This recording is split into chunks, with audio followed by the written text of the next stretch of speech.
Anna stared at her computer screen in confusion, her fingers hovering over the keyboard. "I know I designed this, didn't I?"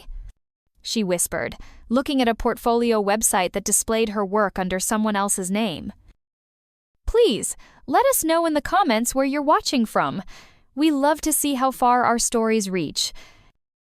The morning light filtered through the blinds of Anna's converted home office, casting geometric shadows across her cluttered desk. At 43, Anna McIntyre had built a successful freelance graphic design business from this very room, creating brand identities for local restaurants, marketing materials for small businesses, and web designs that had earned her a solid reputation in the city's creative community. Her apartment, located in a converted warehouse downtown, perfectly reflected her aesthetic sensibilities: clean lines, pops of color, and carefully curated art pieces that spoke to her eye for design. But lately, something had been terribly wrong. Anna rubbed her temples, trying to push away the fog that seemed to cloud her thoughts more frequently these days. Yesterday, she had completely forgotten about a client meeting with the owner of a new boutique hotel. The week before, she had spent hours searching for a logo design she was certain she had completed, only to find no trace of it on her computer. Files were missing, deadlines were slipping through her fingers like water, and worst of all, she was beginning to doubt her own memory. "Good morning, beautiful," came a warm voice from the doorway. Derek Thompson stepped into the office carrying 2 steaming mugs of coffee, his sandy brown hair still tousled from sleep. At 39, he had an easy charm that had immediately drawn Anna to him when they met at a networking event 8 months ago. He claimed to be building his own design consultancy, and their shared passion for creative work had sparked an instant connection. "I thought you might need some caffeine," Derek said, setting one mug beside her computer and pressing a gentle kiss to the top of her head. "You were tossing and turning again last night. Bad dreams?" Anna accepted the coffee gratefully, inhaling the rich aroma. Derek always made it perfectly too strong, with just a hint of vanilla creamer. "I can't remember my dreams," she said, taking a sip. "I can't seem to remember much of anything lately." Derek's expression shifted to one of concern as he perched on the edge of her desk. "Hey, we've talked about this. The memory issues, the confusion, it's probably just stress. You've been working too hard. My mother started showing signs of dementia around my age," Anna said quietly, voicing the fear that had been growing in her mind like a tumor. "What if it's hereditary? What if I'm developing early-onset Alzheimer's?" "Don't think like that," Derek said firmly, taking her hands in his. "Look, why don't you let me help you more with the business side of things? Client communications, project management. I know the industry, and it might take some pressure off you." Anna wanted to protest, to insist that she could handle her own business, but the evidence of her failing memory was mounting. Just this morning, she had found design files on her computer that she didn't remember creating, though Derek had patiently explained that she had been working on them late one night and probably forgot due to exhaustion. "Maybe you're right," she said finally. "I just feel so lost." Derek squeezed her hands. "You're not lost. You're just going through a rough patch, and I'm here to help you through it. We're a team, remember?" The sound of footsteps on the metal staircase outside announced the arrival of Anna's niece, Chloe. At 17, Chloe possessed the kind of sharp intelligence and fearless curiosity that reminded Anna of herself at that age. She visited most afternoons after school, often helping Anna with small tasks or simply providing company in the increasingly isolated world Anna felt she was inhabiting. "Aunt Anna," Chloe called out as she entered the apartment, "I brought you those color swatches you wanted from the art supply store." "Thank you, sweetheart," Anna said, though she couldn't remember asking for any color swatches. Derek caught her confused expression and smiled reassuringly. "You asked her to pick them up yesterday," he said gently, "for the Morrison restaurant project." Chloe's eyes flicked between Anna and Derek, and Anna noticed something that might have been suspicion cross her niece's features before she smiled brightly. "Right, the Morrison project. How's that coming along?" Anna started, then faltered. She couldn't remember working on anything for a restaurant called Morrison. "Derek's been helping me with it." That's great, Chloe said, though her tone had taken on a careful quality that Anna couldn't quite identify. Mind if I grab some water from the kitchen? As Chloe disappeared into the next room, Derek turned back to Anna's computer. You know what? Why don't I handle the Morrison client communication from now on? You've been having trouble with emails lately, and I don't want you to stress about it. Anna nodded, feeling a mix of relief and shame. Derek was being so patient with her deteriorating condition, so understanding about her limitations. She was lucky to have him. But in the kitchen, Chloe was quietly observing something that would change everything. She had noticed that Derek always insisted on making Anna's coffee, always shooing her away when she offered to help. She had noticed how Derek's eyes followed Anna's every movement when she worked at her computer, how he seemed to know her passwords and file systems better than Anna did lately. And she had definitely noticed that Anna's memory problems had started right around the time Derek had become a permanent fixture in the apartment. Over the next few weeks, Anna's condition seemed to worsen. She would start projects and forget about them entirely, leaving clients frustrated and confused. She misplaced important files, double-booked meetings, and on one mortifying occasion, completely forgot that she had agreed to speak at a local design workshop. Derek stepped in more and more, handling client calls and managing her schedule with the patience of a saint. I think maybe I should consider early retirement, Anna said one evening as she and Derek sat on her couch, picking at takeout Chinese food. I'm becoming a liability to my clients. Don't say that, Derek replied, though Anna caught something in his expression that looked almost like satisfaction. You're just going through a difficult time. Maybe we should look into getting you some medical help, though. There are treatments for early-stage dementia that can slow the progression. The word dementia hit Anna like a physical blow. Hearing it spoken aloud made her fears feel suddenly, terrifyingly real. But Chloe, who had been doing her homework at Anna's dining table, looked up sharply. Aunt Anna, have you actually seen a doctor about this? Like, gotten any tests done? Derek's jaw tightened almost imperceptibly. We've discussed it, but Anna's been resistant to the idea. I'm scared, Anna admitted. I'm scared of what they might find. That night, after Derek had gone home to his own apartment, Chloe approached her aunt with unusual seriousness. Aunt Anna, can I ask you something? When did you first start having memory problems? Anna thought back, trying to pierce through the fog that seemed to surround her recent memories. I guess it was about 6 months ago? Maybe 7? And when did you and Derek start dating? About 8 months ago. Why? Chloe hesitated, as if weighing her words carefully. It's probably nothing, but have you noticed that your memory problems seem worse on days when Derek makes your coffee? Anna stared at her niece, a chill running down her spine. Chloe, what are you suggesting? I'm not suggesting anything, Chloe said quickly. I'm just observing patterns. That night, Anna lay awake staring at the ceiling, Chloe's words echoing in her mind. It was ridiculous, wasn't it? Derek loved her.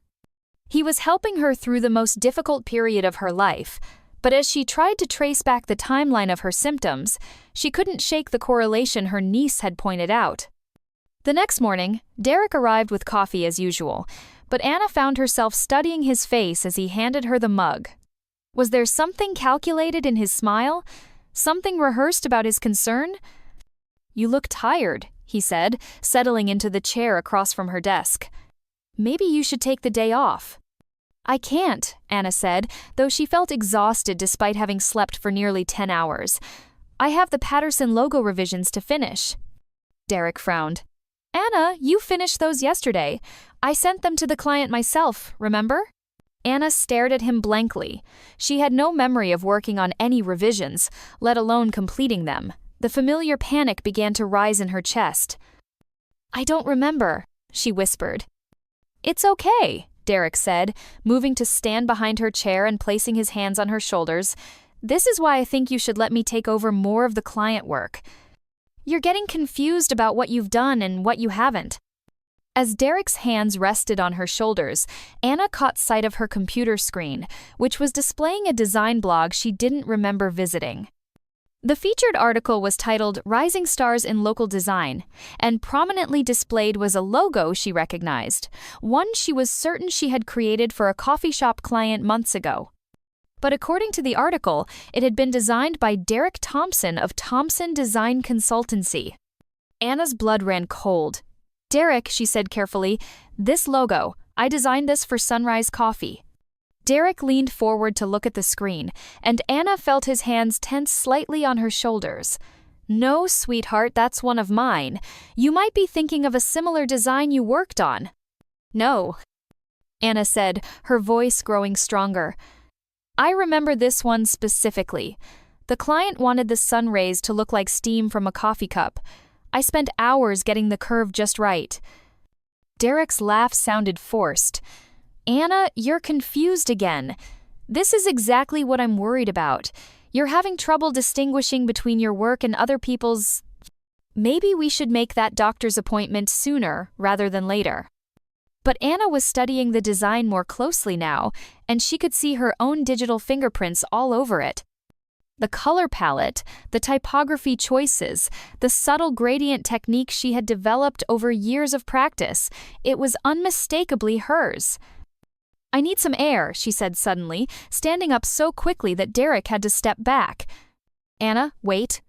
But she was already grabbing her jacket and heading for the door, her mind reeling with possibilities she didn't want to consider. Anna spent the afternoon walking through the city, trying to make sense of what she had seen.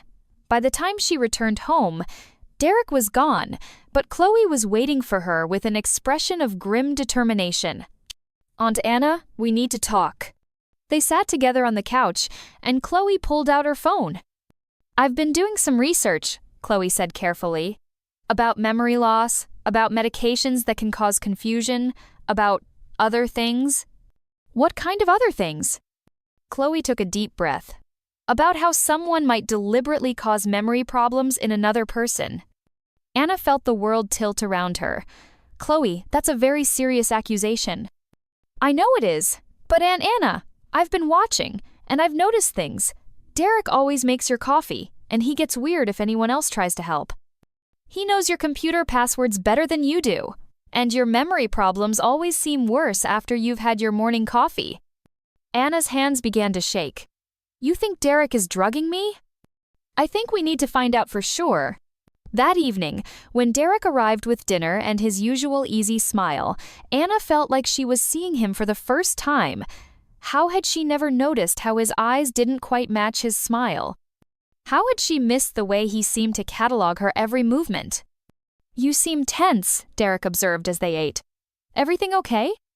"Just tired," Anna said, forcing herself to act normal while her mind raced. "Maybe I should spend the night?" Derek suggested. "I worry about leaving you alone when you're having bad days." The thought of Derek staying overnight, of being vulnerable while she slept, filled Anna with terror. "Actually, I think I need some space tonight to think." Derek's expression darkened for just a moment before his mask of concern slipped back into place. "Of course. But Anna, please don't let your confusion make you paranoid. I'm here to help you, not hurt you." After Derek left, Anna and Chloe put their plan into action. Chloe had brought a small digital camera from her photography class, and they positioned it discreetly in the kitchen where it could capture the coffee preparation area. If Derek was drugging Anna's coffee, they would have proof. The next morning, Derek arrived with his usual cheerful demeanor and headed straight for the kitchen to prepare coffee. Anna and Chloe waited in the living room, both pretending to be absorbed in their respective activities while listening to the sounds of brewing coffee. When Derek emerged with the 2 mugs, Anna accepted hers with a smile that felt like it might crack her face. As soon as Derek settled into his chair and pulled out his phone to check emails, Anna carefully poured her coffee into a plant behind the couch, watching as Derek's attention remained focused on his screen. 20 minutes later, when Derek asked how she was feeling, Anna feigned the familiar confusion and exhaustion that had become her daily reality. "I feel so foggy," she said, rubbing her temples. "And I can't remember if I backed up my files yesterday." "Don't worry about it," Derek said, moving to her computer. "I'll check for you." As Derek's fingers flew over her keyboard, Anna realized he was accessing files and folders with the confidence of someone who had done this many times before. He wasn't just checking her backup status, he was copying files, transferring her work to his own external drive. That afternoon, while Derek was at a supposed client meeting, Anna and Chloe reviewed the camera footage. What they saw made Anna's stomach turn. Clear as day, Derek could be seen dropping 2 small white pills into Anna's coffee mug, stirring carefully to dissolve them, then disposing of the pill bottle in his jacket pocket. "Oh my God," Anna whispered.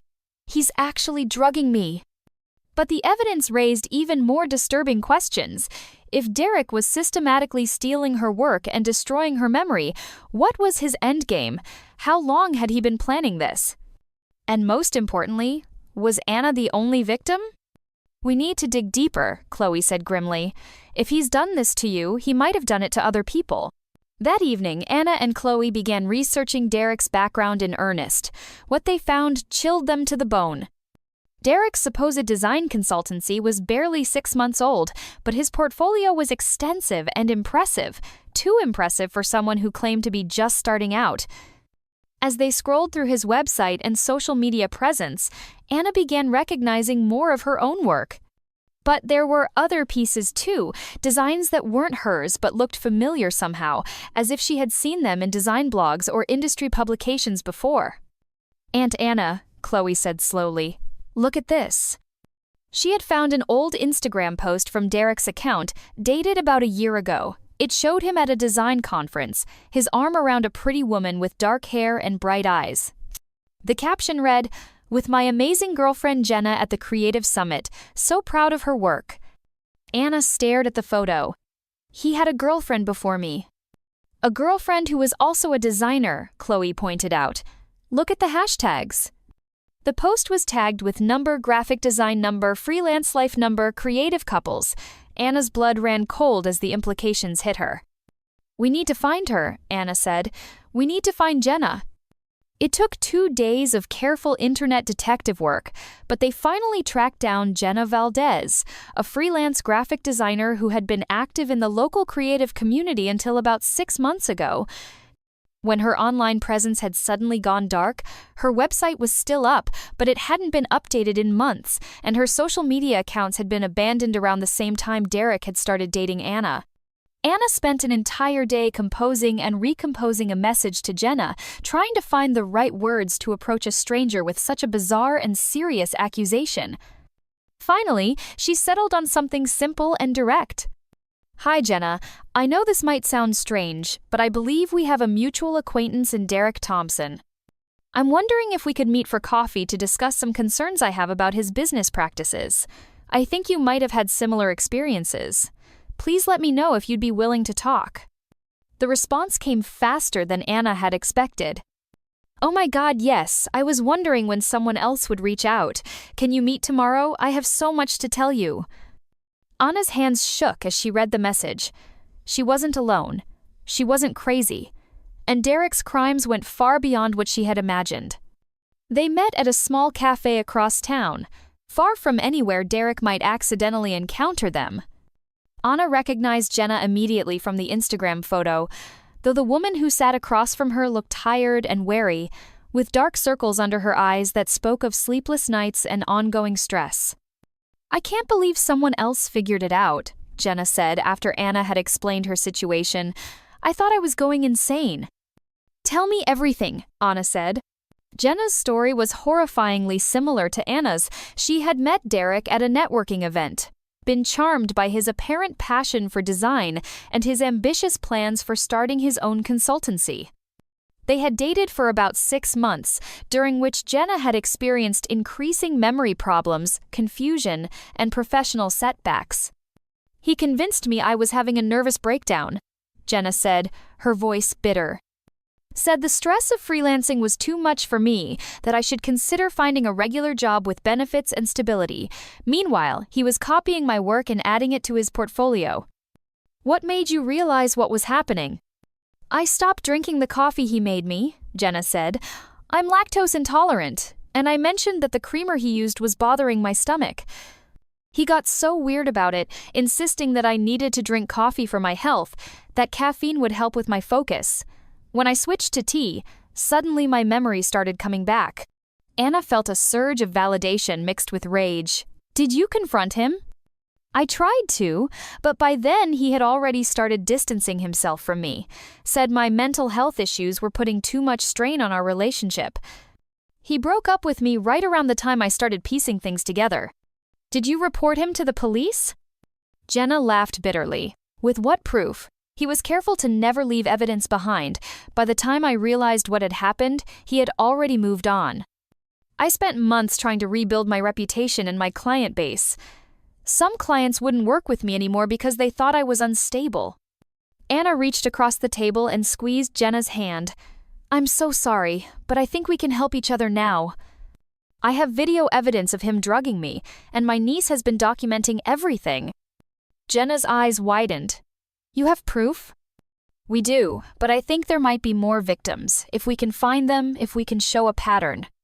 There's a woman named Carmen, Jenna said suddenly. Carmen Rodriguez. She's a brand strategist who used to be really active in the design community.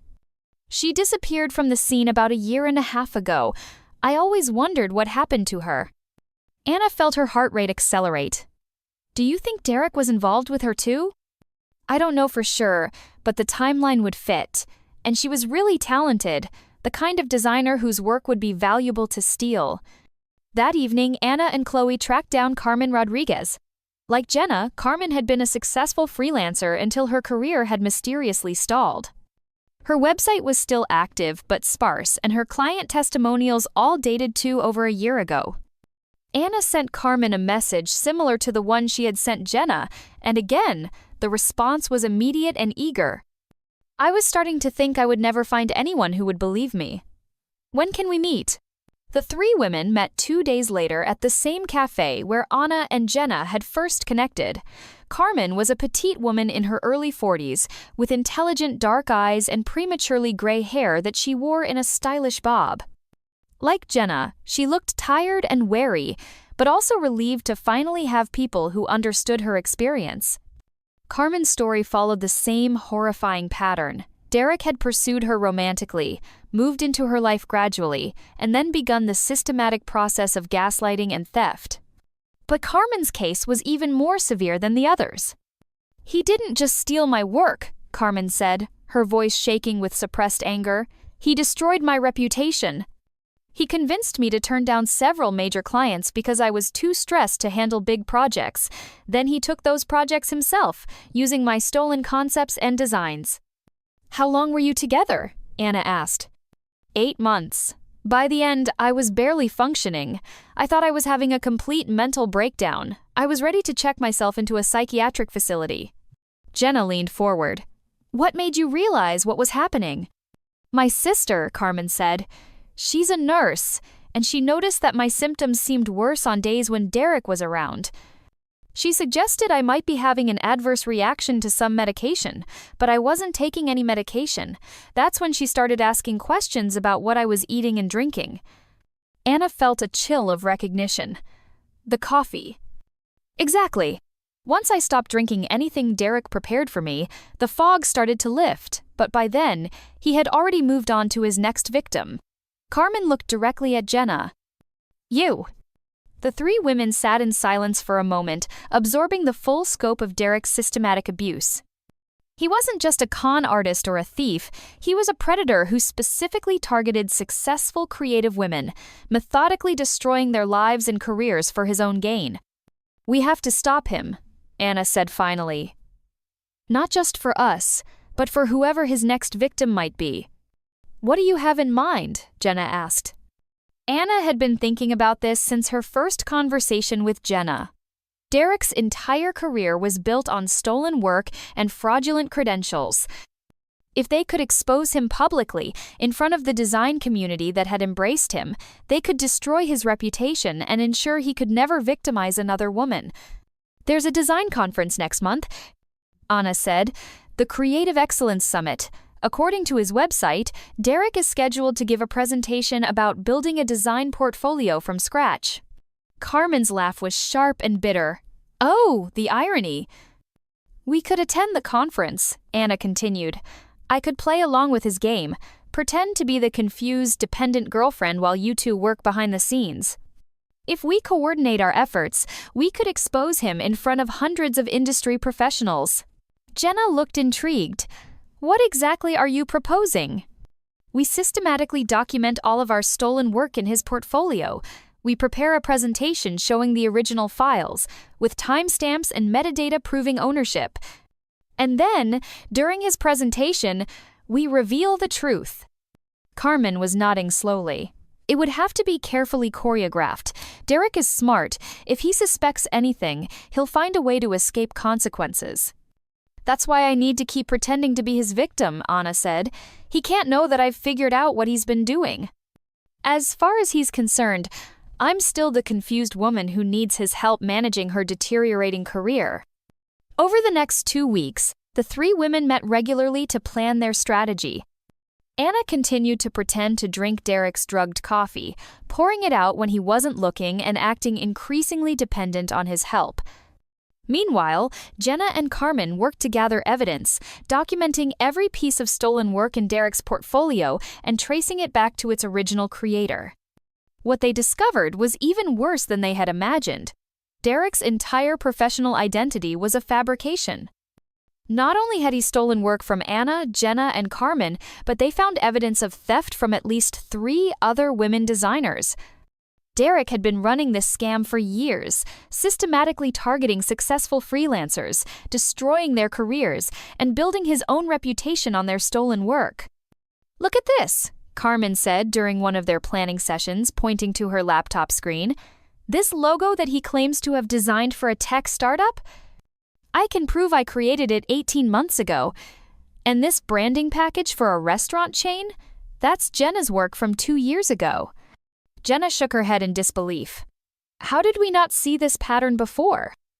"Because we were isolated," Anna said. "He made sure we each thought we were alone, that our problems were unique, classic abuser behavior." As the conference date approached, Anna found it increasingly difficult to maintain her act around Derek. Every time he smiled at her with false concern, every time he offered to help with her work, she wanted to scream. But she forced herself to play the role of the grateful, dependent girlfriend who needed his constant support. "I've been thinking," Derek said one evening as they sat in Anna's living room, "maybe after the conference we should take a vacation somewhere quiet where you can rest and recover." Anna felt a chill run down her spine. A vacation sounded suspiciously like isolation, like Derek preparing to move to the final phase of whatever plan he had for her. "That sounds nice," she said carefully. "Where were you thinking?" "Maybe somewhere remote. A cabin in the mountains or a house by the lake. Somewhere without a lot of distractions. Somewhere without witnesses," Anna thought.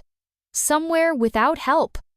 "I'd like that," she lied. "It might be good for my condition." Derek's smile was warm and loving, but Anna could see something calculating behind his eyes, something that made her skin crawl. The night before the conference, Anna barely slept. Tomorrow they would either succeed in exposing Derek and getting justice, or Derek would realize what they were planning and find a way to escape consequences. There was no middle ground. Early the next morning, Chloe helped Anna prepare for what they all hoped would be Derek's final performance. "Are you sure you can do this?" Chloe asked as Anna applied makeup to hide the dark circles under her eyes. "I have to," Anna said. "Not just for me, but for every woman he's hurt and every woman he might hurt in the future." Derek arrived to pick up Anna for the conference, bringing her usual morning coffee and chattering excitedly about his upcoming presentation. "I'm so nervous," he said as they drove toward the convention center. "This could really launch my career to the next level." Anna wanted to laugh at the irony. Derek's career was about to end, not launch. But instead, she squeezed his hand supportively and said, "You're going to be amazing. Your work speaks for itself." The Creative Excellence Summit was held in the city's largest convention center with hundreds of designers, marketers, and creative professionals in attendance. Anna recognized many faces from networking events and industry gatherings, people who knew her work, who had seen her career inexplicably stall over the past few months. Derek's presentation was scheduled for the afternoon, in the main auditorium. As they walked through the bustling conference halls, Anna spotted Jenna and Carmen positioned strategically throughout the venue. The plan was in motion. During the morning sessions, Anna played her part perfectly. She stayed close to Derek, let him introduce her to people, and acted confused when acquaintances asked about her recent work. Several people commented on how tired she looked, how different she seemed, and Derek smoothly explained that Anna had been dealing with some health issues. "Nothing serious," he assured a concerned colleague, "just some stress-related memory problems. She's been working too hard." Anna bit her tongue and smiled weakly, all while mentally cataloging every lie for future reference. As Derek's presentation time approached, Anna excused herself to use the restroom, where she met briefly with Jenna and Carmen for a final coordination check. "Everything ready?" Anna asked. "We've loaded all the evidence onto the conference's presentation system," Jenna said. "As soon as Derek finishes his introduction, we'll be able to take control of the screen." "The moderator knows what's happening," Carmen added. "I explained the situation to her this morning, and she's agreed to let us proceed." Anna took a deep breath. "Okay, let's do this." Derek's presentation began promptly at 2 o'clock. The main auditorium was packed, with at least 300 people in attendance. Derek stood at the podium, confident and charismatic, his slides displaying the portfolio that had made him a rising star in the local design community. Building a design portfolio from scratch, Derek began, his voice carrying clearly through the auditorium's sound system. "When I started my consultancy 18 months ago, I had nothing but passion and determination. Today, I want to share with you how I built a successful design business by focusing on authentic, original work and building genuine relationships with clients." Anna, sitting in the front row, felt sick listening to his lies. But she maintained her supportive expression, even applauding when Derek displayed some of her stolen work as examples of his authentic creativity. Derek was 20 minutes into his presentation, showing a slide featuring Carmen's stolen branding work for a local restaurant chain, when Anna saw Jenna stand up in the back of the auditorium. "Excuse me," Jenna called out, her voice cutting through Derek's smooth delivery. "I have a question about that particular design." Derek paused, momentarily thrown off his rhythm. "Of course. Questions are welcome. I'm curious about your creative process for that logo," Jenna continued, walking down the aisle toward the stage. "Could you tell us about the initial concept development?" Derek recovered quickly, launching into a detailed description of a creative process that had never happened. But as he spoke, Anna noticed Carmen standing up on the opposite side of the auditorium. "That's interesting," Carmen said loudly, "because I have a very different recollection of how that logo was created." A murmur began to ripple through the audience. Derek's confident expression faltered slightly, but he maintained his composure. "I'm sorry, I don't understand what you're suggesting," Derek said. That was Anna's cue. She stood up slowly, her heart pounding so hard she was sure the entire auditorium could hear it. "Derek," she said, her voice carrying clearly in the suddenly quiet room, "I think it's time we told everyone the truth." Derek's face went white. "Anna, what are you doing? You're confused. You should sit down." "I'm not confused anymore," Anna said, walking toward the stage. "I stopped drinking the coffee you were drugging 6 weeks ago. My memory came back completely." The auditorium erupted in shocked murmurs and gasps. Derek looked frantically between Anna, Jenna, and Carmen, clearly realizing that his carefully constructed world was collapsing around him. "You're having an episode," Derek said desperately. "Everyone, please ignore her. She's been having mental health issues." "No," said a new voice from the back of the room. Chloe stood up, holding a tablet computer. "She's been having drugging issues, and I have video proof." The conference moderator, Dr. Sarah Mitchell, stepped forward to the podium. "Mr. Thompson, I think we need to address these allegations. Ladies, would you like to present your evidence?" What followed was a systematic dismantling of Derek's fraudulent career. Jenna took control of the presentation system, displaying side-by-side comparisons of Derek's portfolio pieces with the original files created by Anna, Carmen, and herself. The metadata on the files clearly showed creation dates that predated Derek's supposed designs by months or years. Carmen presented financial records showing how Derek had sabotaged her client relationships, convincing her to turn down major projects that he then took for himself. She had bank records, email threads, and client testimonials that proved Derek had been operating under false pretenses. Anna showed the video evidence of Derek drugging her coffee, along with medical records documenting the drugs found in her system when she had finally sought testing. She also presented her computer logs, showing how Derek had been accessing her files and copying her work without permission. But the most damning evidence came when other women in the audience began to stand up, one by one, recognizing their own experiences in the stories being told. Derek hadn't limited himself to Anna, Jenna, and Carmen. He had been running variations of this scam on multiple women throughout the creative community. "That's my logo design," called out a woman near the middle of the auditorium. "I created that for a nonprofit 2 years ago. How is it in his portfolio?" "And that website layout?" said another voice. "I designed that for a tech startup. I was never paid because the client said they went with another designer." Derek stood frozen at the podium, his face cycling through expressions of panic, rage, and desperation. Finally, he made a last-ditch attempt to salvage the situation. "This is all a misunderstanding," he said, his voice cracking. "These women are unstable. They're jealous of my success, so they've concocted this elaborate story to destroy my reputation." But his words fell on deaf ears. The evidence was overwhelming, and the pattern was undeniable. Dr. Mitchell stepped back to the podium and spoke into the microphone. "Mr. Thompson, I think it would be best if you left the stage. Conference security has been contacted, and I believe law enforcement is on the way." Derek's mask finally slipped completely. The charming, caring facade disappeared, replaced by cold fury. "You stupid bitches," he snarled, looking directly at Anna, Jenna, and Carmen. "You have no idea what you've done. I made you. I gave your pathetic work meaning by associating it with my name." His words were picked up by the auditorium's microphone system, broadcast to every person in the room. The gasps and shocked exclamations from the audience made it clear that any remaining doubt about Derek's character had been permanently erased.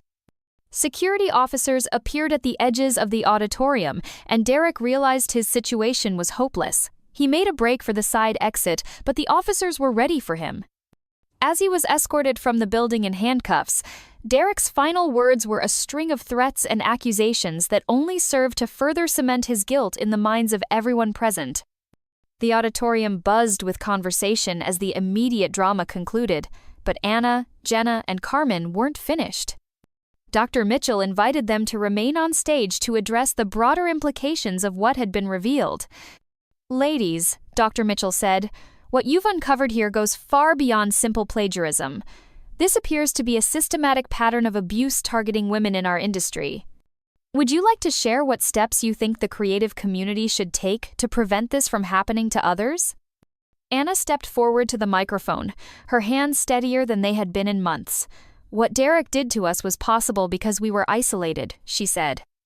"He made each of us feel like we were alone with our problems, like our struggles were unique. But when we connected with each other, we realized we weren't crazy and we weren't alone." Jenna joined her at the microphone. "We want to encourage other women in the creative industry to trust their instincts.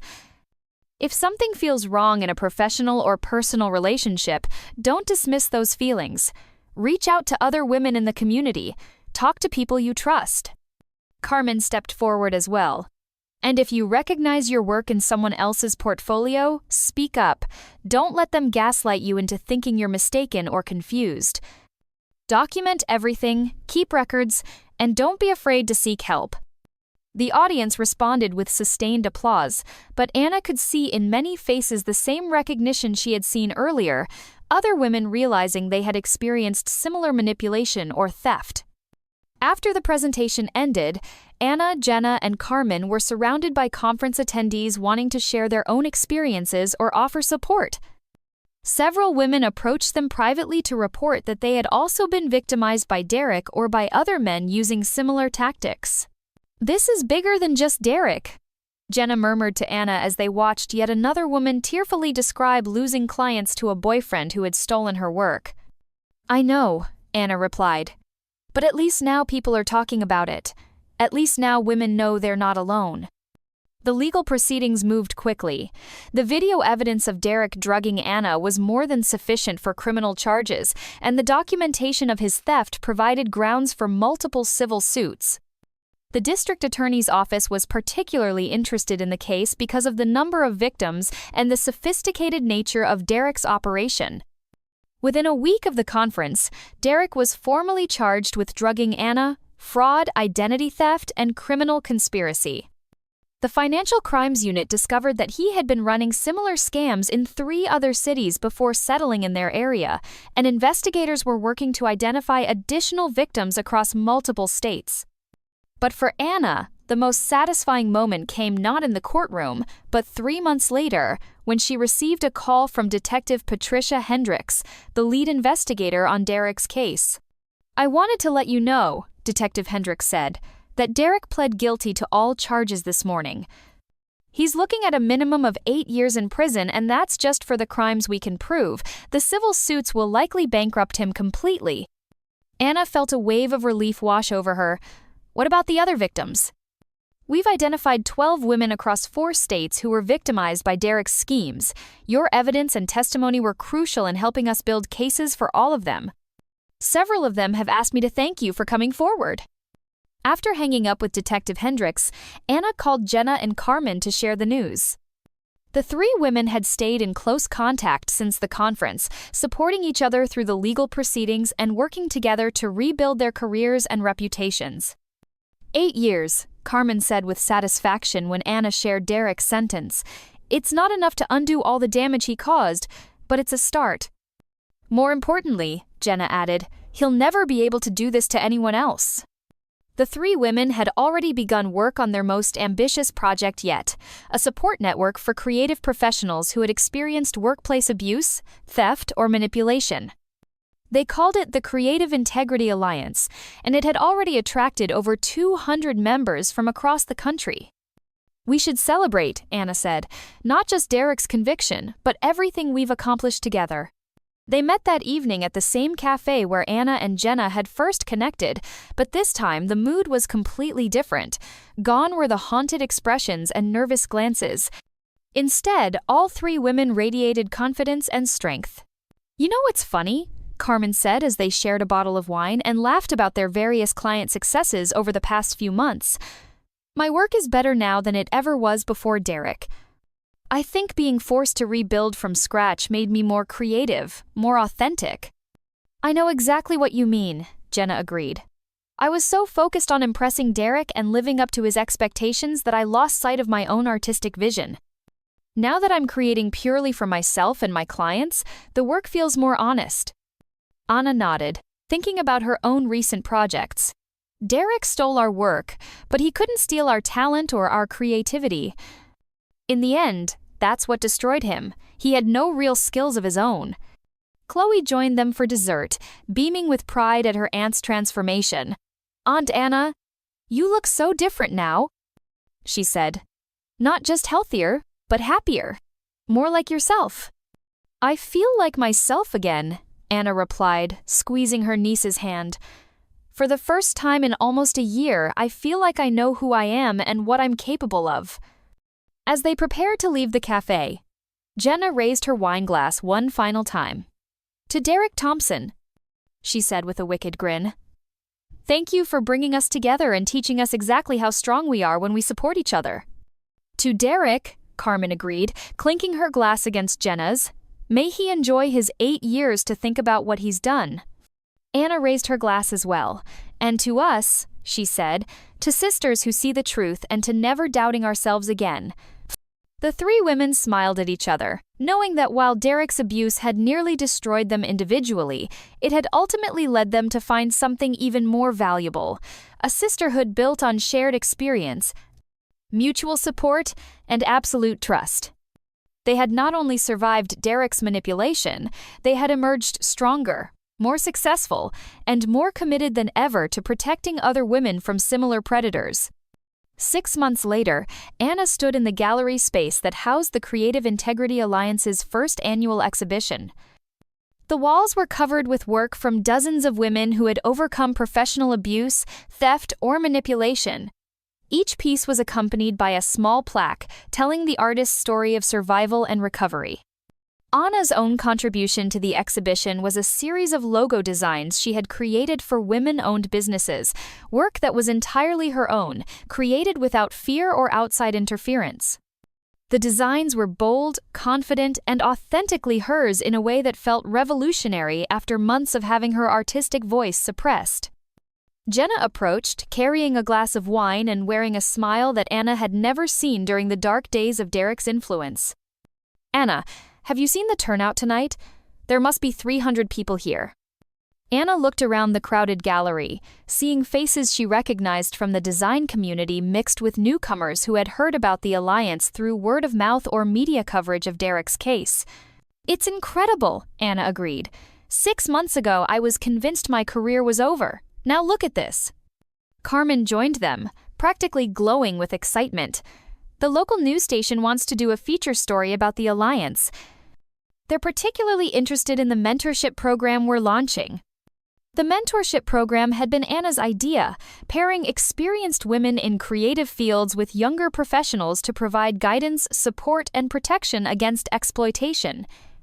It was designed to ensure that no woman would have to face Derek's type of manipulation alone and uninformed. "Speaking of mentorship," Anna said, "Chloe told me she's definitely decided to major in graphic design." "That's wonderful," Jenna said. "With you as her mentor, she'll be prepared for anything the industry throws at her."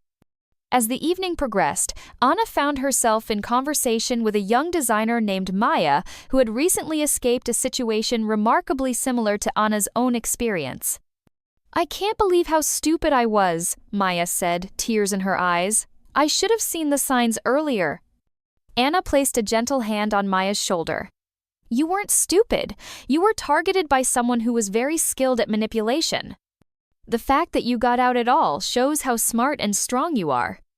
"But I lost so much work, so many clients." "Work can be recreated," Anna said firmly. "Clients can be rebuilt, but you only get one life, and you saved yours. Everything else is just details." As Maya walked away looking noticeably more hopeful, Anna reflected on how much her perspective had changed. A year ago, she would have defined herself entirely by her professional success. Now she understood that her real strength lay not in her ability to create beautiful designs, but in her capacity to survive, adapt, and help others do the same.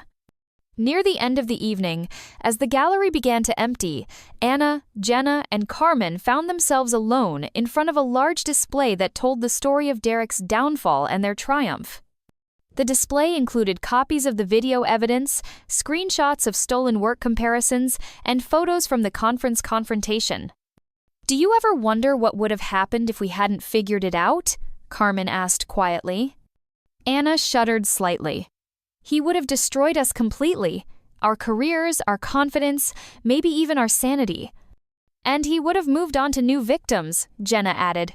"Women who might not have been as lucky as we were." "We weren't lucky," Anna corrected.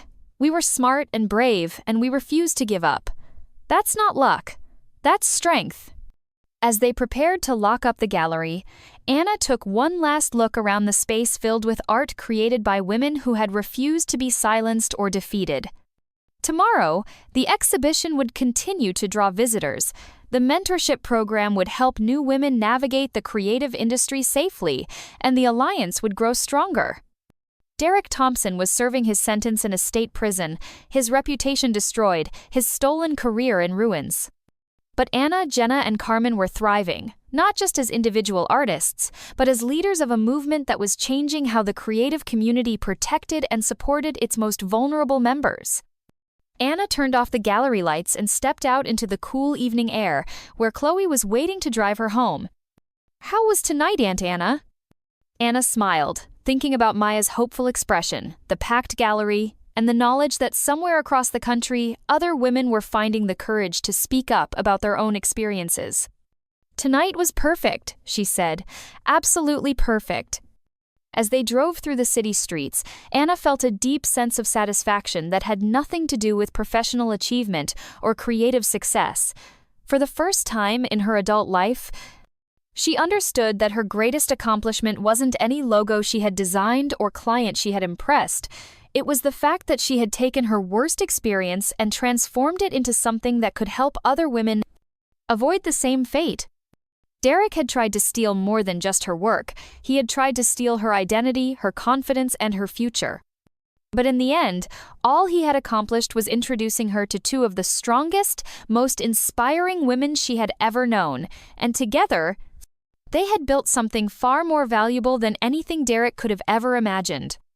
The memory thief had been caught, convicted, and imprisoned, but the memories Anna treasured most, the moment she realized she wasn't alone, the day they exposed Derek's crimes, the evening they launched the alliance, those memories belonged entirely to her and the sisters who had helped her reclaim her life.